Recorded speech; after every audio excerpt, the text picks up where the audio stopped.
What's up, Dragon Brood? So, today we're talking about Commander. I know I don't talk about it a lot on the channel. I do some things here or there. I do a lot of constructed play. So, I should be doing more Commander. So, yeah, let's do that. Starting today, there's at least a very major update that we need to talk about. Three things covering the format that got announced today on the main Commander site. So, we should talk about it. And before we get into it, please remember to like this video and subscribe to the channel.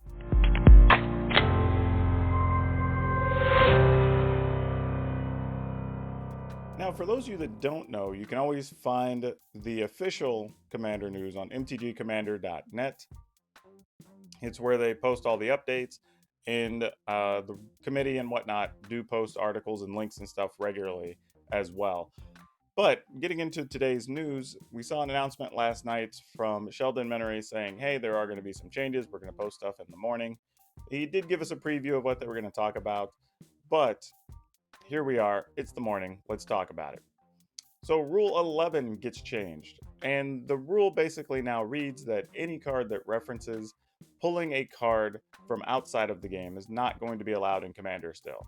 That's referencing things like Burning Wish, Golden Wish, that want to pull a card from some other place, your sideboard, your collection, whatever, and bring it into the game of Commander that you're playing. Those will still not be allowed. However, the rule is written in this way so that companions are allowed. And the companions work because they don't reference something else, they're just simply being cast as their own. Kind of the same way that a commander or a partner, whatever, does. So that's not a big deal. And so far, they all seem to be okay. They're not really warping the game in any major way. They're not overpowered in a sense of other things that commander cards can already do.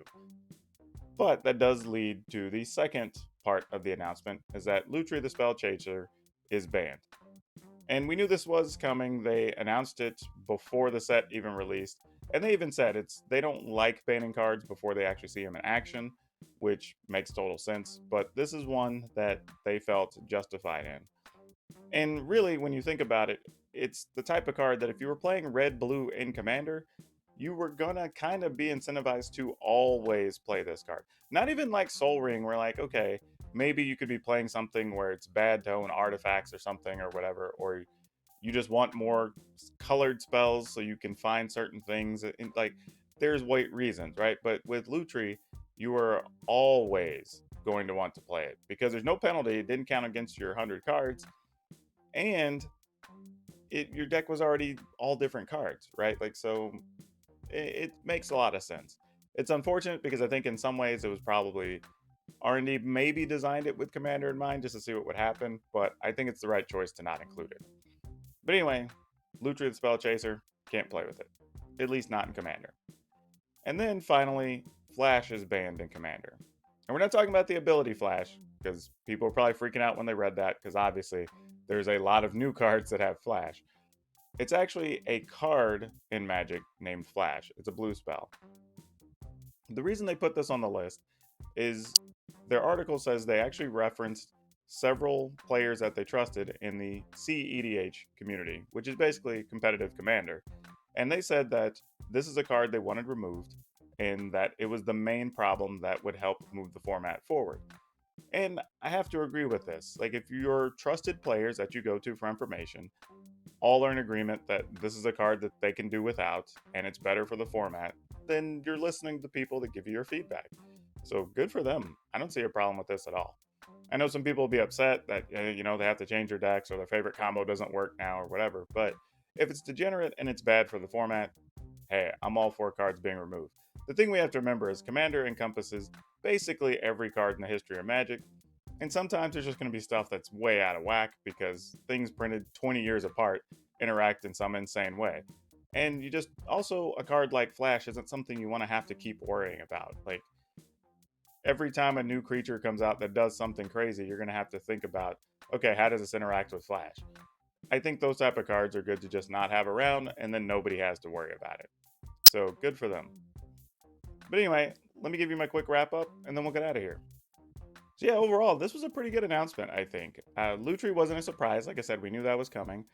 It was clarity on can companions work in Commander. So definitively yes, and they're going to be around. So everybody knows about this. You can start preparing for them. You can start playing with them. And then having Flash gone, though I'm not a big supporter of competitive Commander, I don't feel that that is the way the format was intended to be played. That's me personally. But there is a large group of players that do actually play competitive Commander, and this is something that's going to help those people. I mean, the thing to remember about some of the rules when you see them is that not every single thing in Magic is going to be perfect for all of us, right? Magic is serving a lot of masters, so to speak. And sometimes things like that have to change to fit that community. And that's totally okay. It's not going to harm the rest of us that are just playing casual Commander games. And for the people that love playing their competitive Commander, this is going to clear that up for them and make the world just better to play in. So, overall, I think these announcements were good. I want to say thanks to the Commander community and rules committee. I think everybody came through well on this one, and it's a good update. I also like the way they did it. I mean, we kind of got a heads up the night before to like, hey, these are some of the big changes that are coming, and then you got your big explanation the morning of, which is great. So overall, well done. 2 thumbs up. But that's it. If you like this type of information, if you like me doing these, I don't know, clarifications of rules updates, let me know in the comments below. And as usual, like and please subscribe to the channel. And when you do, hit the notification bell so you find out whenever I have videos up. Anyway, that's all we got for now. We will see you next time.